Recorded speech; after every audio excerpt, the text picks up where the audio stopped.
Messi নেইমারদের পেছনে ফেলে সবচেয়ে দামি স্কোয়াডের তালিকায় শীর্ষে উঠে এসেছে কিলিয়ান এমবাপ্পের ফ্রান্স। আসন্ন ২০২৬ ফুটবল বিশ্বকাপে এমবাপ্পে, মাইকেল অলিসে সহ বেশ কয়েকজন তারকা ফুটবলারের কারণে সবচেয়ে মূল্যবান স্কোয়াডে পরিণত হয়েছে ফরাসিরা। বর্তমানে দলটির মার্কেট ভ্যালু ১৪৬ কোটি ইউরো। বিশ্বকাপকে সামনে রেখে ট্রান্সফার রুমের গবেষণায় উঠে এসেছে এই তথ্য।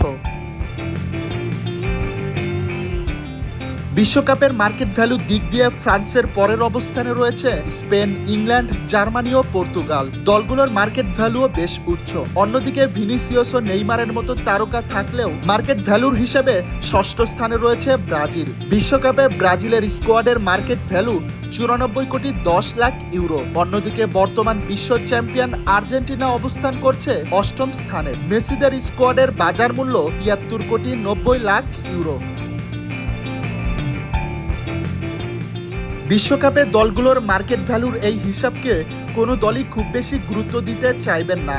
নেইমারদের কোচ আনচেলত্তি যেমন বলেছিলেন, আমরা সৌভাগ্যবান যে দলে এত প্রতিভাবান খেলোয়াড় আছে। এই দল বিশ্বের সেরাদের সঙ্গে সমান তালে লড়াই করতে পারবে। এ বিষয়ে আমার যথেষ্ট জ্ঞান ও আত্মবিশ্বাস আছে। আসন্ন বিশ্বকাপে কোন দল শিরোপার সবচেয়ে বড় দাবিদার তা নিয়ে ইতিমধ্যেই শুরু হয়ে গেছে নানা বিশ্লেষণ। কাগজে কলমে মার্কেট ভ্যালু কিংবা তারকায় ভরা স্কোয়াড অনেক কিছুই ইঙ্গিত দিতে পারে, তবে শেষ পর্যন্ত পার্থক্য গড়ে দেয় মাঠের পারফরম্যান্স। ইতিহাসও বলে, ফেভারিট তকমা নিয়ে আসা সব দলই শেষ হাসি হাসতে পারেনি। তাই বিশ্ব মঞ্চে যারা চাপ সামলে নিজেদের সেরাটা মেলে ধরতে পারবে তারাই শেষ পর্যন্ত হয়ে উঠবে ফুটবল বিশ্বের নতুন মহানায়ক।